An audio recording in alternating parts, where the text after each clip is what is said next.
With that, it's 6 o'clock. Make a note that 6 of us are here. Did Karen say she was not coming, or? I didn't know. On vacation. Is there a child here that wants to do the Pledge of Allegiance? Monica? I'm kidding. I'm taking everything I can, not tonight. Sorry, I just couldn't resist. I pledge Allegiance to the flag of the United States of America and to the republic for which it stands, one nation, under God, indivisible, with liberty and justice for all.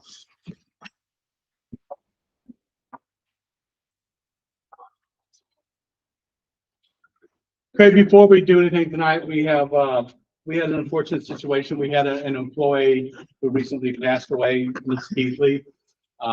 And after talking with Dr. Berger and Elizabeth, we thought it would be appropriate if we remember her and have a moment of silence for her. So, please.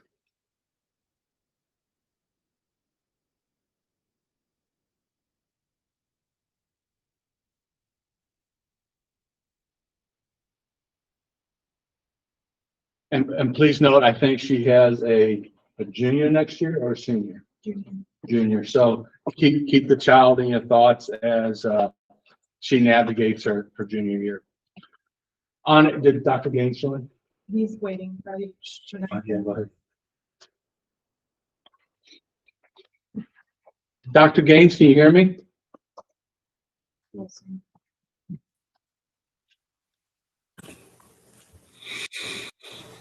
Dr. Gaines, can you hear me? I can.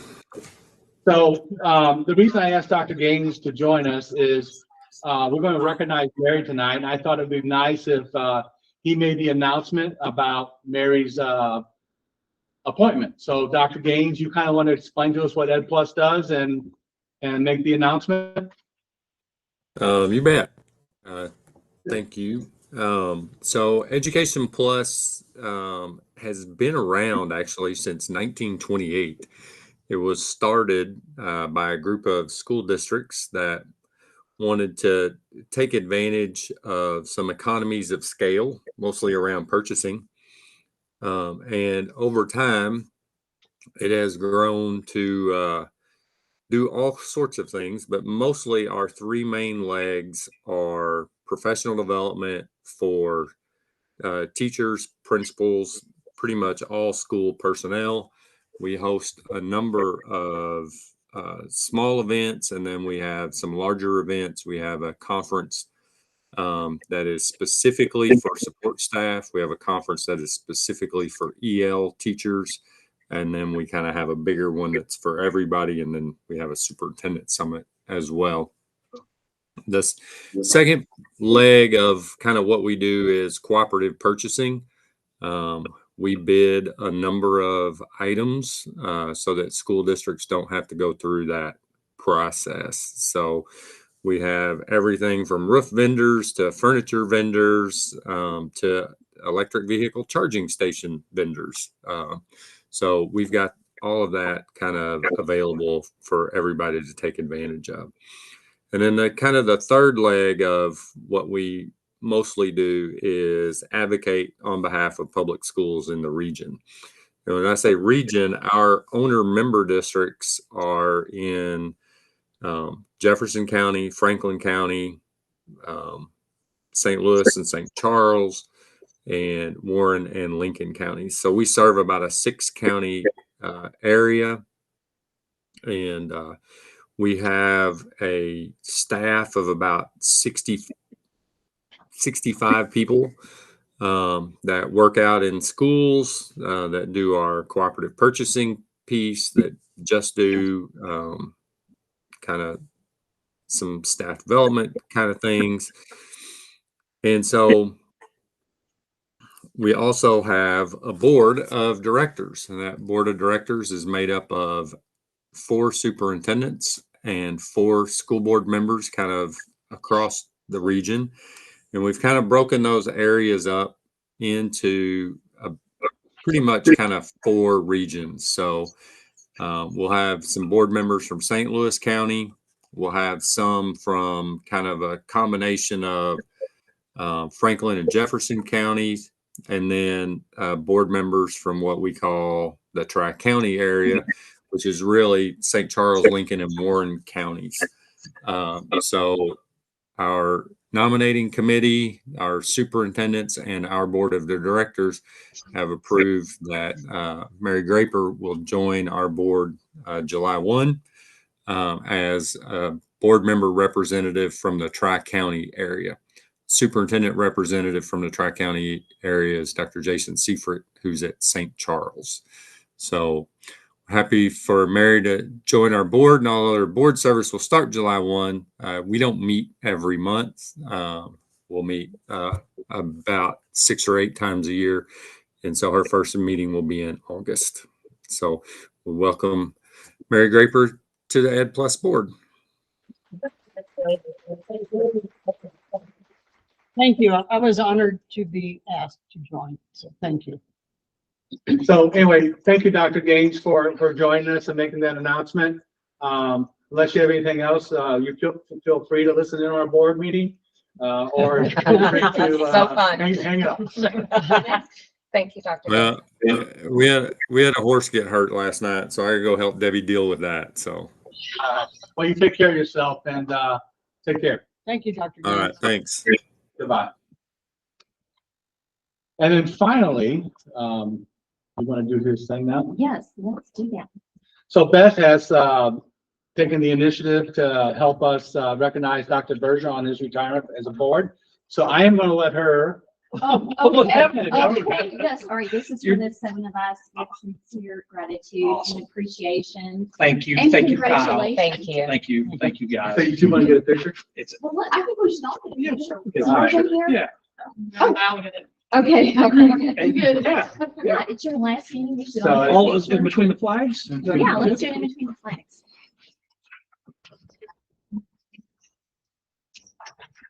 Sorry. And you have to Photoshop Aaron in. I mean, it works great. Just put her head behind one of us. Oh, yeah, we're not really. Yeah, you're sneaking in on it. Here, Bob. We're gonna- You squeeze in here, Bob, Mary. There you go. Cover us. Thank you. That's where I want to be. My hands awkwardly. Let me put the. Stop, please. Thank you. Anyway, thank you, Dr. Berger. Thank you very much. And I had said it a gazillion times early in my tenure. I'll repeat it. It's been an honor to serve the community, the board, the school district, and thank you for the opportunity.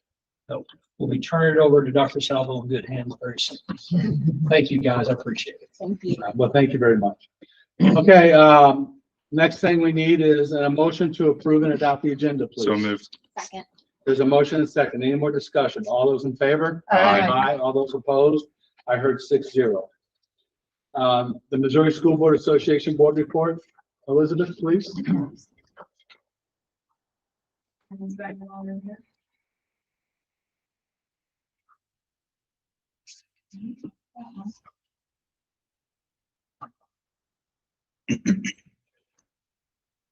Amy, while she's doing, where's the public comment? Did anybody sign up?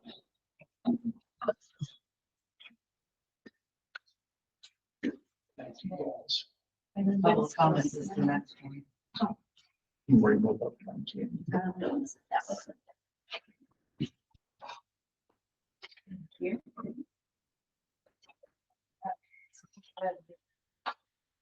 So quiet on all of our. Is this relief time? What is it? At ease. At East time.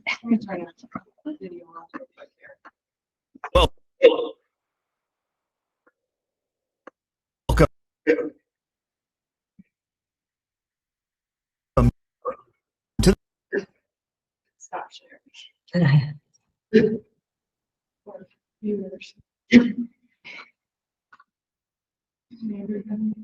Sounds like my. Technology mode? Sounds like my WebEx phone today.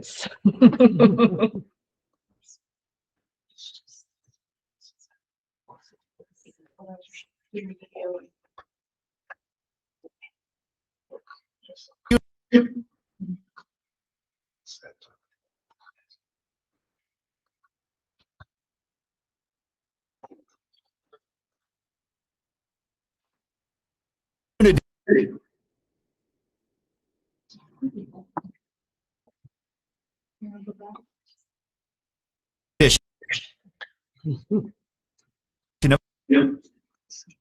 I make a motion to push this until later, once we have technology figured out? I second that. All right, so we're gonna go ahead, so we are gonna go ahead and move the MSBA board report to later on in the meeting. So there are, per what Dr. Salvo said, there are no public comments, so we'll move on to Wright City High School updates. So Dr. Berger. Yeah, we're at the high school, so Bobby, you want to take us through those? All right, how's everybody doing tonight? Great, fantastic. How are you? So we had a drier month than last time we were meeting, which is good, bad. A lot of moving parts, so I guess right now what you're looking at is rendering the front of the building. Sorry, I'm Oh, keeping you're the good. window up.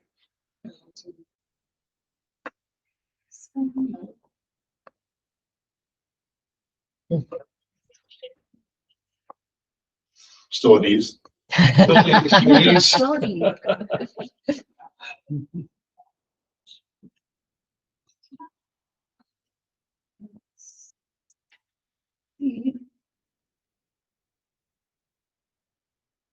Pretty here. Oh, well, I guess we'll just. Sorry, I'm just. We have it on our computers, so we're good. So the ongoing work right now, largely is interior finishes, so areas A, B, C, and D. A and B much more so than C and D, but finishes are going on. Flooring's going in, tile in the bathrooms going, pretty steadily. We've got drywall finishing going on the interior. On the exterior, it's been casework as well as going in, so windows and casework as well. We just started setting doors and hardware, on area A, so A, B, and C to follow suit. On the exterior side of the building, working on grading between rainstorms, so there's a lot of rock out there that we're shaking out. We gotta bring topsoil over and cap that off. So working through that, the sheet metal workers are doing the architectural sheet metal around the building. So that work's ongoing. The front structure, the canopy, that is erected and being framed out now, ready to receive sheathing and ultimately the composite panels to go up. So that work's ongoing. Starting next week, we'll do all the lateral tie-ins. Starting at the beginning of the front of the building at the main entrance. Once that work's completed, we'll get it capped off with rock and get the concrete in that area established. We've got a clean means of access into the building and into the finishes. So this is kind of the exciting part of the project where the building envelope is really close to being wrapped up. With that, with the building envelope being wrapped up, now you can do finishes safely. You don't have to worry about water infiltration, that type of thing. So that's the direction we're going. Right now, we do still have roofing going on in 2 sections of the building. So area G, which is the cafetorium. Area B, or large B, we call it the library stacks. We've got to get that under roof. We had some steel changes there that prevented us from doing that prior. We're at a stage now, we can go after the roofing, get that in the dry, and then get that finished out as well. So a lot of moving parts.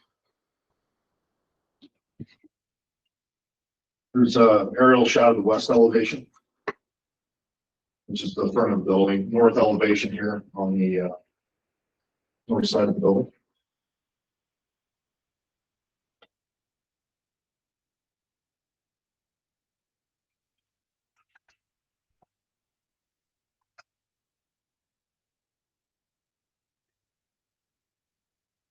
The concrete was poured. It was kind of a big milestone. So from ultimately like the back side of the last parking lot, the storm shelter, all the way down beyond the creek and then into the baseball field parking, all that concrete is finally cured out so we can access it and drive on it.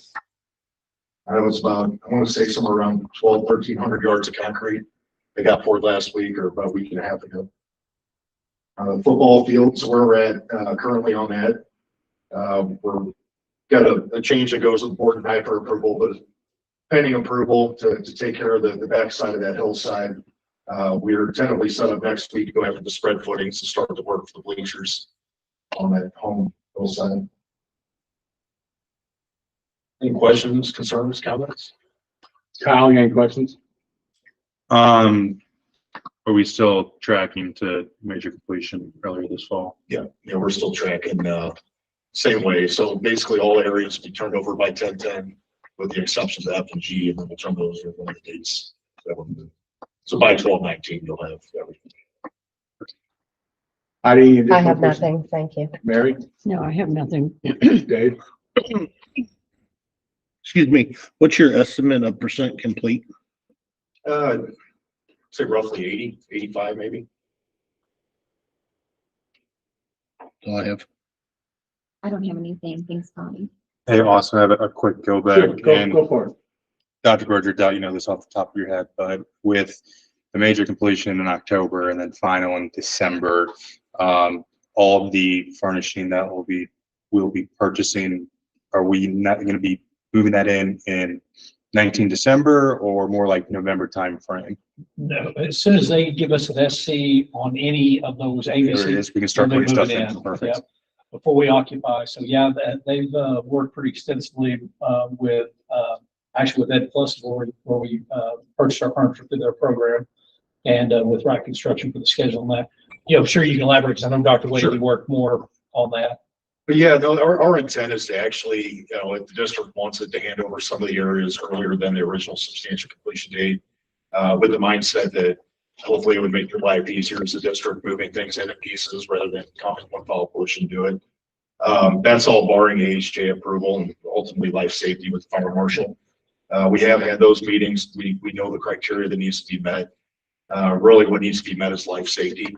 So barring that, we have an area that's punched out that we get a chance to go in, get the punch list complete. If that's earlier than those dates, we're happy to turn it over to you. And I think we'll have some areas to turn over to. I think largely, I believe Dr. Wade was looking at later in October, beginning of November to start the move. Any other questions? I have none, but thank you. Sure. Thank you. Okay, the next part of this agenda item is the change orders, correct, Dr. Berger? That's right, change order 17. We'll have, just pull up that summary page, that first page, and maybe Bobby and maybe between you and Eric can just outline those, just a brief. Yeah, you The bet. board is pretty familiar with those, with the exception we put on there PCO 94 pretty late in the game, but Sure. Happy to explain them. Start at the top here. It's PCO 79. This is for additional steel in area B, which again, we're talking about the library when I say B. So what this was, where your joists and your girders line up, there was a piece of vertical steel that had to be added. We asked an RFI on how to basically get the roof to plane out. The structural engineer came back with this fix. So what that $1,800 is for the additional steel itself, the steel members. PCO 85, this is a no-cost change from visitor bleachers. And to explain this one a little bit, so it's in our bid documents to remove one of the existing sets of bleachers from the high school, break that down, transport it, and reset it. In talking to Dr. Wade, there's, some timing constraints, so when we may, the district preferred to move it. So rather than entertain an additional mobilization from the company that's doing this work, they proposed just giving you guys a new set of bleachers for the same cost. Ultimately, it's more in material but less in labor. They were able to get the dollars to work. So you guys are going to keep the one in the existing facility at the high school, but you're just getting one in its place is what that is. PCO 87, this is additional concrete for the hillside bleachers. What this was a civil design miss on the back of the hillside. So last time we came to you guys about the spread footings, we got laid out to do that work. Our surveyor came out, shot the points, quickly realized that there was an error there with the concrete where they was going to sit back on the hillside. And what makes this so important is these bleachers have to meet ADA requirements. So ultimately, to take the concrete all the way over to this, to the backside of the hill, backside of the bleachers and have it's a 1-inch offset is all it is with a ramp that brings it up. To meet that compliance, as we step towards the bleachers, you also lower an elevation. So it required a stem wall and a footing, the length of that. And really, that's what this cost is picking up, in addition to the 5 additional feet of concrete for that length. PCO 88, this is surface mounted canopy steel members. So these are the canopies that are furnished and installed by Lawrence Fabrics. This is separate from the front of the building. What these are steel, basically these steel brackets mount to the block. The elevation that's provided there's hollow cells in the block there. They don't have a bond beam at these locations. So we again asked the RFI. The fix was to add weld metal to them, so we can anchor in a point that's solid for the canopy for the wind loads. So that's what that cost is picking up. And again, 88 is for the steel for that only. That's not the erection of that steel. PCO 90. This is for all the area B and G steel erection for the steel items noted above. So this was handled as time and material labor to do this work. Once we have the work completed, we got the tickets collected, verify the time daily, and then that's what this cost is here that's reflected in PCO 90. And PCO 94, this was an owner requested change. This was to add casters to the shelves for all the shelving for the kitchen, so it's more mobile and help your food and beverage team get food and beverages where they need them. Any questions on that? I know I covered them very briefly. Dr. Burge, you want to add anything before we go to questions? I don't think so. I have none. I'm disappointed in the civil miss, but I don't think I can at this point, do anything about it. Do something about it later, but not now. I can talk about it later, but no. Beth? I don't have anything. Do I? Yeah, I agree with Austin. Secondly, agree with Austin, but no other questions. Thank you. I'm good. Okay, so what we need is based upon this. The thing I will say, about the errors in the mission, we're still well within our tolerances and stuff like that. So I think still the project is, from what I understand, is still moving along at a good rate, and we are plenty of contingency left, correct? We're in good shape. So we're still in good shape. So I think that's the silver lining that take from this.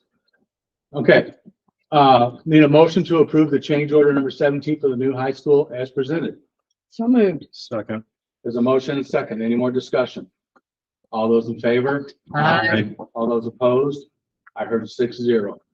Thank you very much, Bobby. You bet. Thank Stay you. safe and stay cool. Mhm. You bet. Thank you. Tell your workers same thing. And Dr. Berger, I just want to say it's been a pleasure. and Oh, thank you very much. Bob. Enjoy retirement.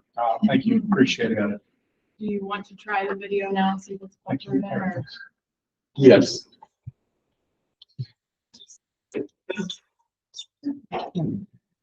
Can you just play with that? So that's how we're gonna- It doesn't- Go open the link up again. If this doesn't work, then we're going to. We're okay. Yeah,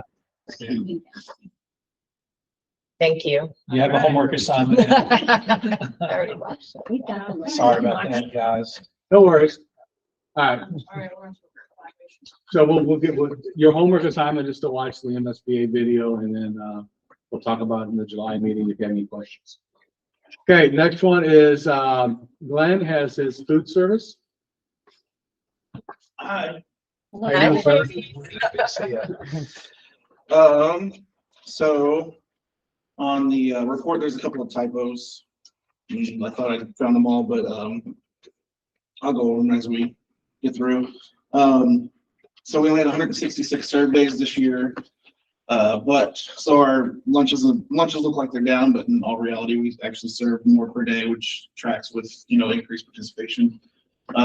It's not on here, but our free and reduced numbers went down, just part of the economy, and it's hard to get people to apply for lunches. We had a big push in October, which helped. We went from like 38 back up to 42. So that's a big help. So if you look, one of the typos is the breakfast number should be 618 average a day, and the lunch number should be 889 average a day. So, or 898. So it's actually, an increase per day is pretty good for us. But you know what, you go back to that, you go back to 2021, 22, where we had 165 days, which is the closest. That was during the pandemic when we were giving free stuff out too, right? Actually, that was 21, 22. Yeah, is where every kid was free. So yeah, so that I can, you can see where That's the why numbers the were a lot average bigger. is way So up. that number being this just needs to be put on. And then if you scroll down a little bit, so that shows our breakfast lunch price this year was 205, 265, and 295. We held that steady last year because our program was actually in the black instead of break even, so Desi allowed that. But they don't recommend doing it 2 years in a row, even though we're a little bit in the positive this last year. So if you scroll down, we're going to raise prices 10 cents breakfast and lunch, so it'll be 215, 275, and 305 as part of the recommendations. We'll also raise a la carte prices, but I have to wait to get our bidded prices back from our food service provider to see what they're going to be before I can. So if we're in the black, why wouldn't we just go up and nickel or something like that? Because the minimum, well, we can do that. But they recommend going up 10 cents because we're still way below the recommended price for what they want lunches to be. And that goes to a calculator, Desi provided calculator. Yes. That kicks out what they recommendation. Now, it is a local decision. Yeah, They can so if guide you us on guys, that. we could 100% just go in. That's one of your mistypes, right? The 205, that's 215. Yes. that is Okay, I just want to confirm. Thank you. Okay. It's correct on mine. I corrected it on mine, correct. You're good. I just want to make sure. So yeah, again, if that's 100% fine with me, if you guys would like to go up to only nickel. And then, So when does that decision have to be done tonight, right? no. So I Just think that before happens, the- when does that decision get made? In August or so, August? We can bring it around as quickly as July. would be Yeah. fine. So you'll have to work with Dr. Salo. Okay. Okay. Yeah, that's just based on, what I have to do for Desi, that was the recommendation based on our, the tool we use. So after the last follow-up, we had discussions with high school students about food, what we serve, things they like. Not like we used to do with the advisory committee meetings, which we're gonna bring, like, I'll talk to Jen. We're gonna bring those back next year, once before the move and once after the move. And see, and then we've had those in other schools also, so. And then Dawn came to me in March and asked if we could do breakfast back in the cafeteria. So we did those for the last 2 months. Numbers dropped a little bit, but we're gonna wait and see how it goes and see what we can do if it does drop to push breakfast out again for East. And then this year we were able to add the non-congregate meals back, which is where the people, like, you can come get food and take it home. Last time we did that was the 21-22 school year, because they changed the program after that where they had to eat in building, and we tried it 1 year and we had nobody show up. Like we were feeding the staff kids. That was pretty good. So, and as of 5 minutes before the meeting, we had 146 kids sign up for it. So that's actually really good. That's awesome. Yeah. That's pretty much all I had. I have no questions for Glenn. Beth? I don't, thank you. I don't know. I don't have any. Thank you for the great job you do, Glenn. Thank you for feeding them well. Thank you. I'm just happy they allowed that. They actually changed our designation from, we used to be designated urban, which took that ability away, and that DHSS like our designation is now rural, where Warrenton is So we're urban. allowed to So do it back. yeah, so we were able to Really add that back important. in. Right. How much did our free and reduced go down by? We're hovering around that 40% mark. Without that big, actually, I think we finished at 43. So without that big push in October, we dropped down to, I think, 38 or 39.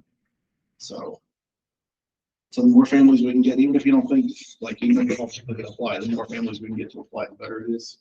And that's my concern. There's a group of kids that either qualify for free and reduced or right outside of it, that their families struggle to feed them. And I know I mentioned this about a year ago, but the biggest impact on learning and scores is being fed. And I know it's very difficult to identify who those kids are and what we can do to help them, but it's just always on the back of my mind.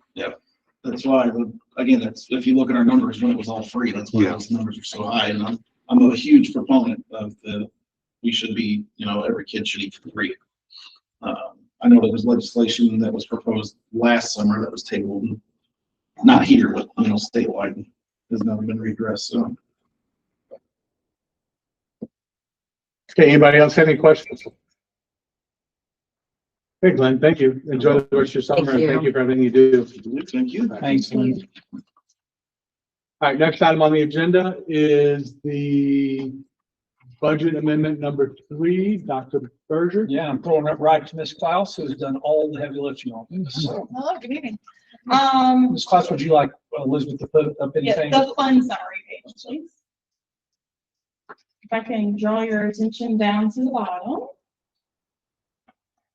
Maybe. We can see it. Go on down to budget amendment 3. So after budget amendment 3, you can see that we're projecting to end FY 24 with a 27.62 fund balance reserve. I also do want to highlight the Fund 4 number there.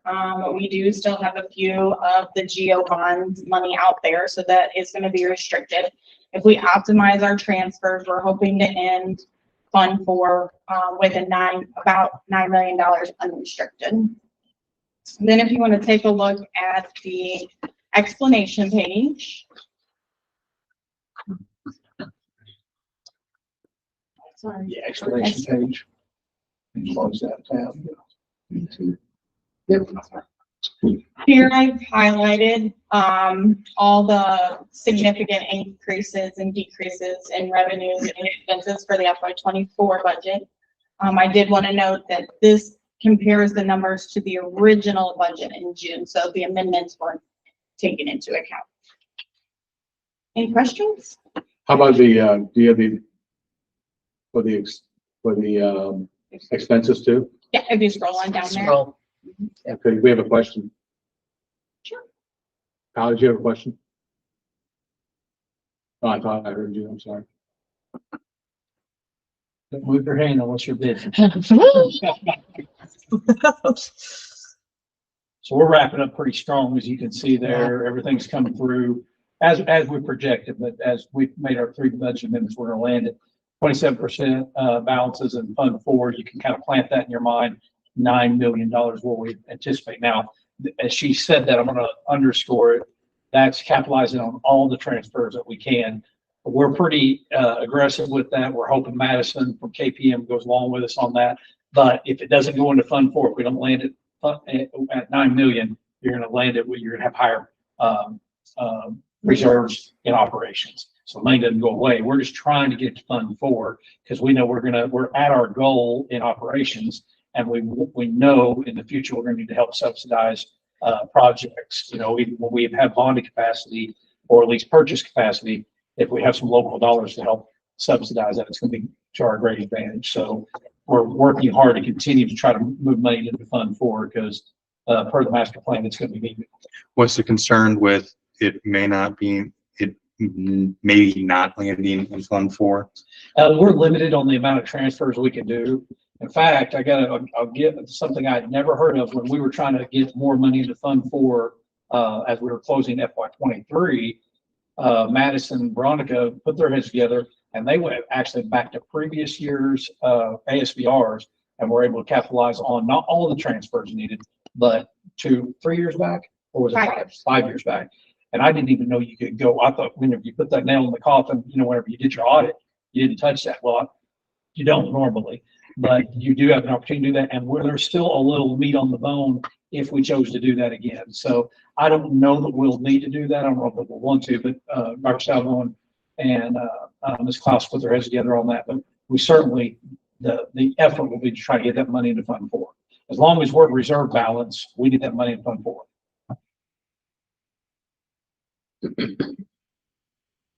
Thank you, Veronica. Thank you, Veronica. Okay, I need a motion to approve the FY 24 budget amendment number 3 is presented. So moved. Second. There's a motion and a second. Any more discussion? All those in favor? All those opposed? I heard 6-0. All right, the next one is salary schedules. Recruitment and retention, correct? Yeah, one of the most important things we do, and of course, obviously, it's the largest piece of our budget. We're a people business. Appreciate the questions and dialogue I had with individual board members in between meetings, because I know that's always a high interest topic for our board as it's in our CSEP to recruit and retain teachers. It's a critical piece of what we do. So all the schedules with that 5%, or excuse me, with that increase applied. And I'll just read out the motion and see if there's any questions on that before solicit a motion. Motion to approve the 24-25 salary schedules, vertical and horizontal movement, 3% to the base salary schedules with an additional 1% to years 11 through 20, and an additional 1% to years 21 plus to the certified schedule. 5% base salary schedules to support staff and administration, market value increase for communications director. And try to field any questions the board might have on those. Kyle, do you have any additional questions? I'm good. This is what our salary committee was happy with, correct? I mean, I know it There's a is. consensus of the committee. Confirming. 4 meetings in the spring, really good process for us. But yeah, absolutely. Yeah. The only comment I had, and I sent it back to you earlier this week, the how that base increase breakdowns through the lower steps. Yeah. I want to understand that. Might be a much good more topic of over the next workshop, year. and also I'll tell you what else we can What do. would be? MSBA typically has salary schedules like 101 Mhm. type of a workshop that we can put that on our radar doing an MSBA. You can. No, we. You can. Yeah. I make a motion to approve the salary schedule for 25. So basically, what I heard you say, Heidi, Sorry. whatever the recommended action, that entire Yes, verbiage. what he just said. Okay, thank you. Thank you. Now, who seconded that? I did. A motion and second. Any more discussion? All those in favor? Aye. All those Aye. opposed? I heard 6-0. The next one I have on here is the leave policy change, recruitment and retention.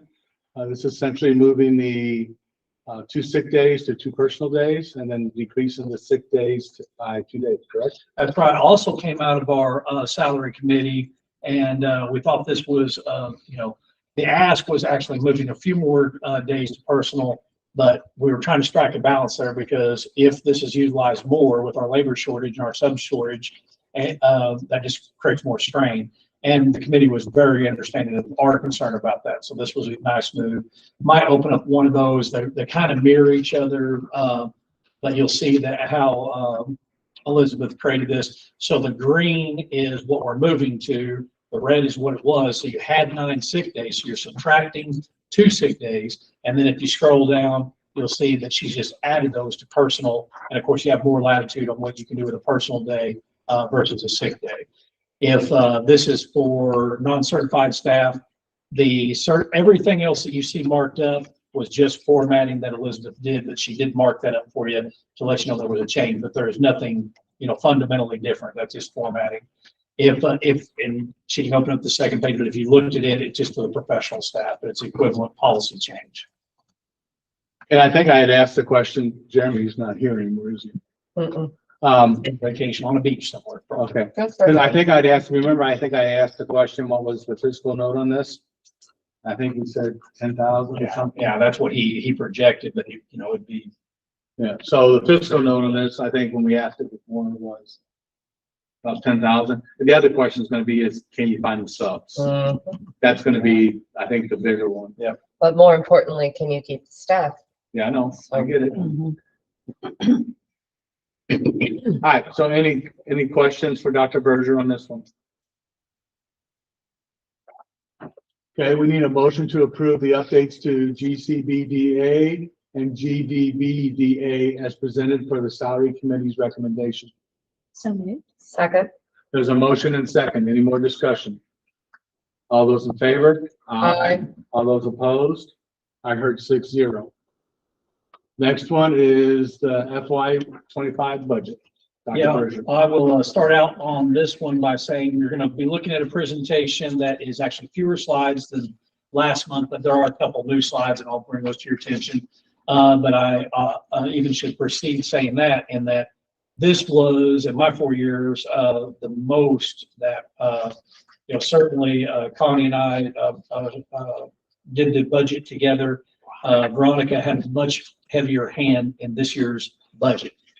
So appreciate your efforts on this. And so if we get any questions, I may have to also look out and have Veronica chime in. So we'll roll through this, but after we get through it, we can go back to any slides the board would like to and drill down. So again, our budget development goals, I know you see those frequently, each for 4 years now.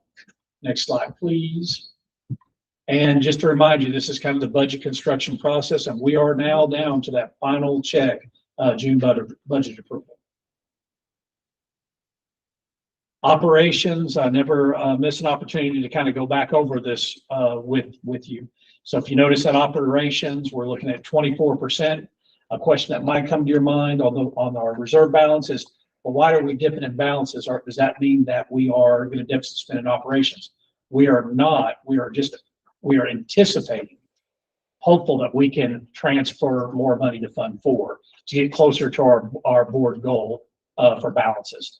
If I was guessing, just sitting in the seat today, I would say you may not get to 24%. I think it's going to be difficult to get that way, but to get all the transfers needed to get that money over there. But that's what we intend to do. So that's what we want to set the budget up as.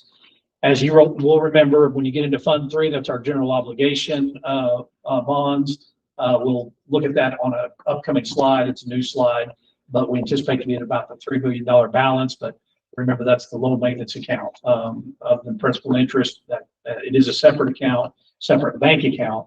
But we don't do much with Fund 3 after we set the tax rate in August. Fund 4, you'll see we're right there at $7.7 million. So we are anticipating a deficit spend in our Fund 4 balances down from FY24, and I'll detail that just a little bit in an upcoming slide. Next slide. Veronica has went through these and updated them more accurately to this year's budget. But again, even whenever we were looking at this once again, it always makes me take pause and thinking, we have really moved from a state-funded school to a locally funded school in a relatively short period of time. And the writing on the wall says we're going to continue to be, you're going to see that number tick up into the high 70s, potentially for FY26. And where we land, I don't know, but the assessed value is growing, and we're going to become less and less reliant on state revenues. The good news to that is typically local revenues are considered much more stable. So as there is thunder on the horizon with the state, and that thunder comes in FY26, we will be a little protected from that, meaning locally revenue school versus some of our, particularly those schools in our conference that, outside of maybe South Callaway, are all state funded schools. So very good thing for us. Next slide, please. Revenue, so this is unchanged from last presentation, but we're looking at a 5% for new construction. I would hedge my bets that we'll outpace that. But what our strategy has been is we want to see the money come in. So as we will tick things up, if we went through a 2 or 3 year run where we were like 7 to 9% assessed value, of course, just looking at the local landscape, and we would take our projections up, which may give us more revenue that we can count on. But if I was hedging bets like I say today, I'll bet we'll outpace the 5% assessed value increase. So did we just miss a slide that broke down the expenses of the operating expenses? Expenses are what is it now? Which slide? I'm sorry. My slide deck goes, unless I'm on the wrong presentation, goes The breakdown between, I think you went too far. Oh, I went About too- that. Yeah, Oh, sorry. I was trying to catch up with you. Yeah, the slides coming up. Maybe yeah. Yeah. And, okay, so then, I wanted to throw you off your Pop rhythm. C's, good news too, that's a statewide sales tax despite it being, coded locally, a $39 increase per WADA. But whenever you start adding that up to our, WADA of 17 or 1,800 kids, that starts turning into some money. State revenues, at least moving into FY20 are everybody's very confident. So I anticipate FY25 to finish just as the state is budgeted. So again, significant increase in our state adequacy target. As you can see, it up from 63.75 to 67.60. Again, when you start putting that times our weighted ADA, that makes a difference. And we actually even had a tick up in our dollar, our DVM, or dollar value modifier, which basically is the cost of living index through the schools lens. So again, that's a good news. So we really had great news. I touched on it, even the weighted ADA, on how that weighted ADA is calculated, because it's going to weight EL and free and reduced. Those thresholds go down, which means that creates more weighted ADA. Everything from the state perspective for Wright City, those are all very, very favorable. Universally across the state, now transportation is more committed to being 75% of allowable expenses. When that first came around, which would have been 2 years ago, when the state funded what they consider full funding, which is 75% of the allowable expenses, that was a $500,000 increase for our district. That's what that meant. And so really pleased that that's stuck. But I would anticipate, like if when we approach FY26, you'll start hearing that it will be the first place that the state will look to cut as a categorical. Federal revenues are just like they are every year, essentially flat. Probably the final note on ESSER, we probably won't have that in upcoming budget, because it's kind of old news now, and we are done with it, have been for some time. I snuck my little graphic down there just to give you, that relates to that state, the main revenue driver in the state. That's what's called the minimum formula. WADA times the SAT times the DVM minus the local effort from 2006. So from a long time ago, which also is to our advantage, is our state revenues. So really a really good fiscal outlook in terms of the revenue side. With the fiscal forecast for the state and transportation, are any of our reserves earmarked for unplanned expenses, like something like transportation changing in the future? Or would we have to modify our budget come that fiscal year? The latter, we would modify it then. So as the budget's being developed next year, that's what we'll have our ear to the ground, because if they are going to make cuts on that, it's going to have to be subsidized, and it will be subsidized by local dollars. So that'll be fewer dollars into the classroom, and that are just supporting transportation. Something constitutionally that the state is supposed to pay 75% of the allowable expenses. That's a good question, but yeah, we'll make those adjustments next fiscal year going into that. And it could be that, we may not know completely at that time, because they can certainly allocate the funds needed for that 75%, but they could be in FY26, and as they start running short, they'll just start making mid-year cuts. And that's when we'd have to make those adjustments through budget amendments. What do you see as the passage of 727? There's going to be more requirements and with no funding. Yeah, if you looked at just Wright City, and this is just Chris Berger talking, 727 does a ton of good things.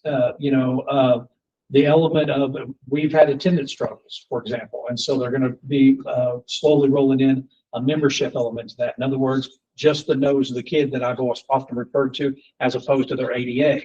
That was put in there to benefit urban schools who have even greater attendance struggles than us. But as a rural school that really lags behind our counterparts with attendance, that's going to benefit us financially.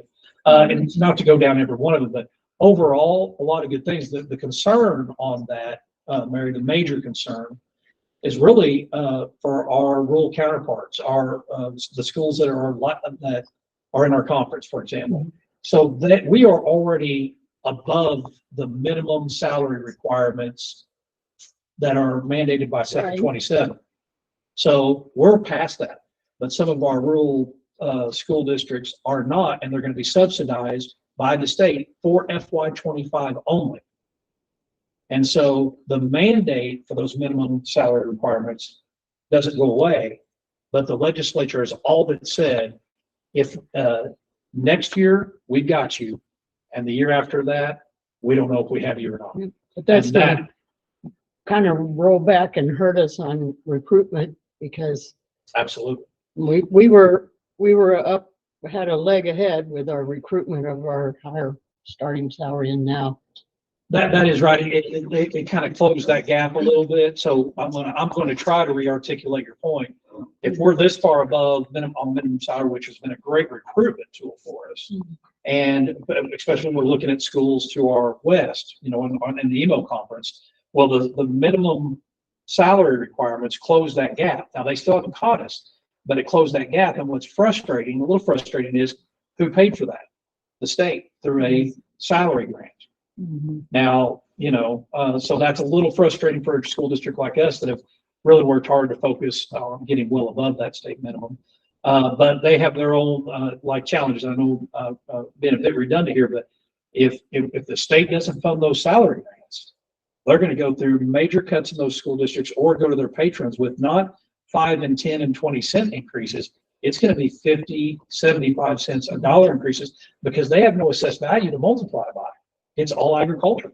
They don't have they're not fortunate like us to have $300 million of AV, which is relatively high for a district our size. And then if you look at our forecast for assessed value growth is probably as explosive as there is in the state. So those are good questions and good observations. We'll move on, Elizabeth. This is always a point I like to bring out to the board. Prop 6725, what we committed to our folks is a 445 levy. So our historical levy, they're at 445 distributed at 325 in general fund that takes care of general fund and special revenue fund, teachers fund for operations, and $1.20 for debt service. Excuse me. FY23 was an unusual year because of ESSER dollars, but we maximized that. So we lowered our operational levy to 276 and increased our levy in capital projects. So what helped subsidize operations that we lowered our levy down to 276, that was all of our ESSER dollars. And it allowed us to kind of get around the transfer rules and levy money into Fund 4 directly where we knew we were going to need it. So that left us in really good shape after maximizing those opportunities with ESSER. FY24 got more what we anticipate to be the norm moving forward. We bumped our operational levy back up to 323, $1.01 in debt service, capital projects. We ran it back down to the 21 cents that we always anticipated after Proposition 6725. But the key to remember is if you look at the total at every one of those, 445, 445, 445, and that was the commitment to our folks. Give us the flexibility to put the money where we need it, but we're going to make this commitment to you to keep it at 445. If you look at FY25, we do not know yet. We do not have our assessed valuations in. Next slide. We don't have our AVs in. We'll get those in July. The board will set the tax rate, but what we anticipate today is $323, $121, just like the previous year. I know I asked this 3 weeks ago and I forgot. Yep. Our levy for debt, is that where the 21 cents for capital is coming from, or is it coming out of operation? The 21 cents With capital. for the capital. Is that coming out of project, the operating levy or the debt levy? when Proposition 6725 allowed us to lower our $1.20 that we used to run in debt service and transfer that 21 cents into Fund 4. Okay. Into Fund 4. So prior to props, we rarely ran any money in capital projects. We only relied on our transfers. Post props, we were able to actually run a levy in Fund 4. And the patrons, we had to go to our patrons to ask for that because debt service was set. Our commitment was we'll lower the debt service, but we had to ask our patrons to increase our overall levy, our operational levy and operations. So we could run that 21 cents. Yeah, and so it's coming out of operations and in a sense it is, yes. But if you looked at if you just kept it in its most simple form, that 21 cents came from the $1.20 we used to run a debt service. Correct, yes. It's just, it's a little weird, and I'm getting a little weedy here, but why then, you say, why is it $1.21? Well, we got rolled back, we got Hancocked back 1 cent in operations. So what did we do with that 1 cent? We put it on debt service. So the beauty of what Props did for us is it allowed us to keep a 445 levy, but it just gave us flexibility to put the dollars where we needed them. That was and when you're dealing with the often, I know, aggravating topic for Mr. Jones, capacity ceiling with general obligation bonds, 15% of your assessed value, this was a way of getting around that too, because now we can go get lease purchase certificates to build our high school. And you notice the new verb he used, Hancock. Hancock, yeah. I'm not the originator of that. We Well, talked yeah, about well, finance, but well, maybe new for you guys. Yeah. So our anticipated levy, again, 445 distributed just like that, and it'll be real close to that. If anything, the general fund could go down just a little bit. And of course, if it does, we'll add that to the debt service so we can pay down that debt quicker.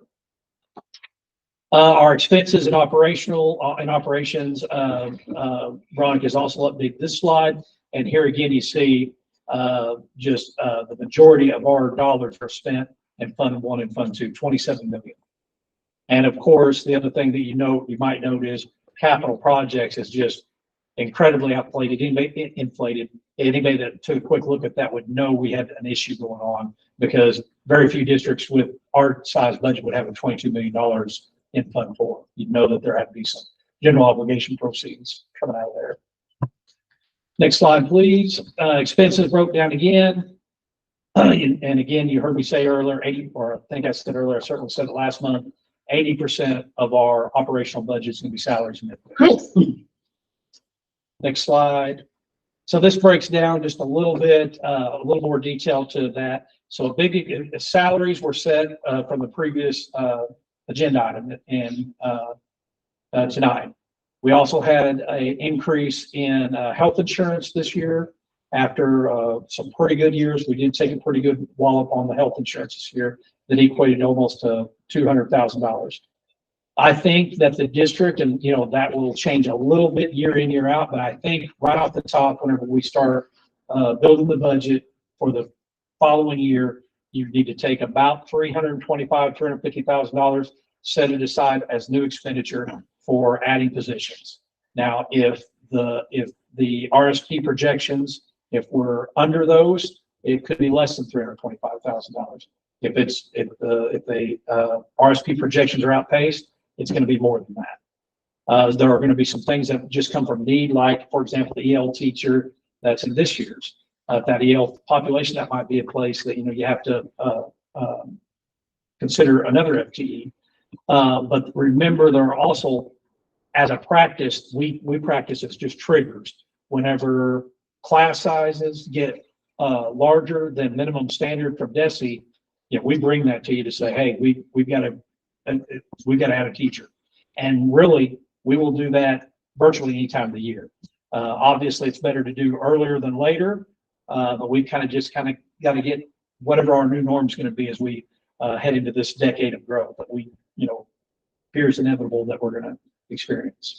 And this is in addition to any adds at semester, right? It is, yeah. Next slide, please.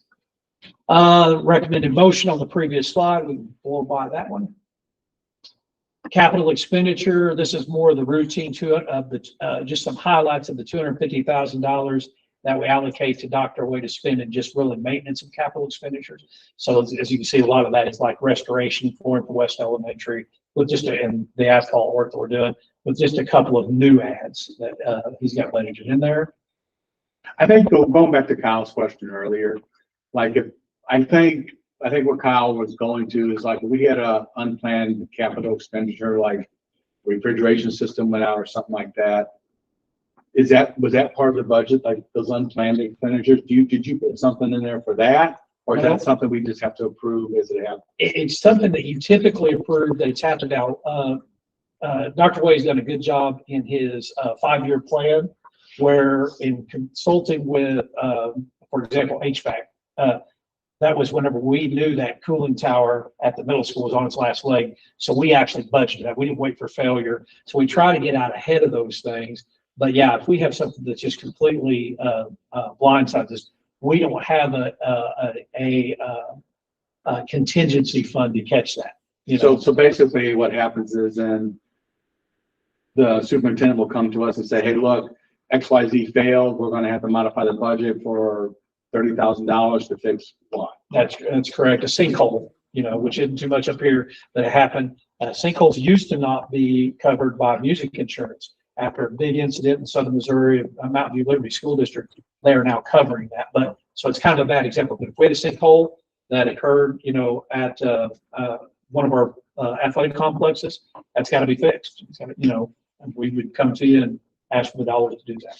Now, remember, I said we don't do that. You know, we don't have contingency, with the exception of next year. So next slide, I think it's on the next slide. Well, I did sort of, I kind of missed it. So this week we termed reserve capital expenditure. So I introduced this to you last month, but I also added some things that were more known. So, but the one thing that is the contingency is the Wright City High School transition. So what we're asking, because we have adequate fund for reserves, is that we're going to allocate $500,000 for the issue of the day that was overlooked, or it could be whatever. Now, you're not writing a blank check to the administration. I want to be clear on this. Every expenditure that comes out of that 500,000 comes through the bills process. And so you will be approving that.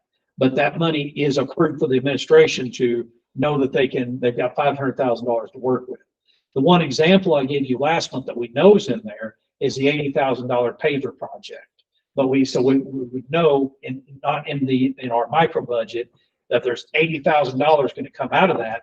The good news is the Booster Club is going to write $40,000 back to us.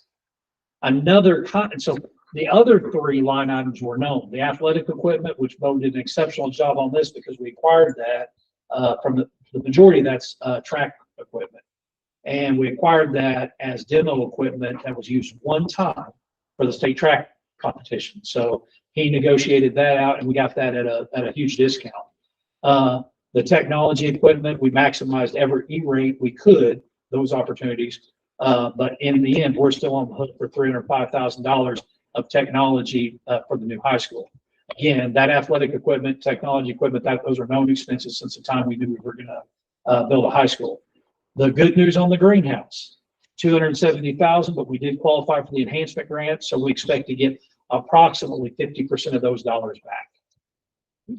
So that just gives us a little more true, I guess, outlook of, we think, and I'd be surprised if we spend the whole $500,000, but we do think through that transition, there's going to be several things that come up that are certainly outside the contract. The contractors have left, that we're going to want to come to you and say, hey, we need this. Next slide. This is kind of the tool we use with the salary committee, because basically it is much, much more complicated than this. But if you really break it down to the major revenue drivers, what we do with our committee is say, hey, we've got this much of new revenue, and the board's priority is to get as much of that as we can to the salary schedule in that effort of recruitment and retention. So as you can see on coming into this year, on the expenditure into that, we were going to have $1 million of our new revenue that's going to be expended in the salary schedule, and market value increases and salary increase. Salary increases and ads. Oh, I'm sorry, getting ahead of myself. Salary increases. Insurance, as it was on the previous slide, almost $200,000. Staffing, you see that $325,000. New facility utilities, which that is something we don't always bring to the salary committee, but because we were opening up a new facility, obviously, we said this has got to come out of operations. If we weren't building a new school, the $120,000 we could allocate to the salary schedule. And the transportation rate and added routes of $560,000. So the state revenue transportation, so the state of Missouri is funding just as much for transportation in fiscal year 25 as they did 24. They are. Yeah. Those increases in the expenditures, you can see the revenue, we get nothing, but the expenditure for our new contract is pretty expensive. It's a combination of renewing and getting it, and we are paying a higher rate, but it also is, that we're adding routes with our growth. Combination of both things. So you see, when we tell the committee, we don't care, 30, we're not trying to get perfectly level to zero. We just got to probably be in about a $50,000 swing. And here we were at a $34,000 positive, and that's what we're trying to achieve. Next slide, please. We added this slide, Prop 67 and 25. Your general obligation, principal and interest is indicated in that top snip. And our lease purchase payments are down there below. Next slide. Projected fund balance. So if this mapped out perfectly, just as we wrote the budget, and it will not, we would end at 24% reserves, and we would end in $7.7 million in Fund 4. And that's if we spent everything that we budgeted right now, and we revenued, the revenues came in just as we budget those. As you know, we are quite conservative in our revenue projections and try to be right on the nose on expenditures. So we do have a very fiscally conservative approach, and that will change as we move into the future. Like I said, as we get more consistent AV growth in consistent years, we'll be taking that up, and the decision will be made where to appropriate those dollars in the future. I anticipate 25 to be a really good year. And so I think if I was hedging bets sitting here today, it depends on where your transfers goes, but you're going to have that combined money of the ending balances of operations of 6.7 million. You're going to have that 7.7 million. I'm going to say you're going to have that at least. It's just going to be where you can push to. Are you going to have it in Fund 4, or are you going to keep it in operations? Next slide, please, which I think is it. Yeah, you need to get a new index, 100-foot X up there. That picture was taken my first day at my city. I've used it for 4 years now. You haven't I've got changed a a little bit. more gray in my beard if I grow it out, as you guys noted before I shaved it. Okay. Kyle, any additional questions on the budget? Any specific line item in the budget you want to question? Because now's the time to do it in case, otherwise the money's kind of, like you said about the 500,000, we're authorizing expenditures. Good. Heidi? I'm good. I have none. None. All right. I'm good. So, Thanks for your work on that. Good job. Thank you, Veronica. Thank you, Veronica. okay. So there's a motion to approve the FY25 budget as presented. So moved. Second. There's a motion and second. Any more discussion? All those in favor? Aye. All those opposed? I heard 6-0. Okay, next is the end of year building reports, code of conduct. Any questions on the West CSIP? East? High school? EC and special education? And the middle school. The only general comment I made to Chris on this was, I noticed behavioral issues in the various schools was ticking up a little bit. And so that's something we're gonna have, and I know some principals noticed it. And so that they're going to, something they'll have to work with next year. Other than that, that was the only generalized trend I saw. Okay, anything else you might want to add to that? Okay, consent agenda. Is anybody related to anybody in employment?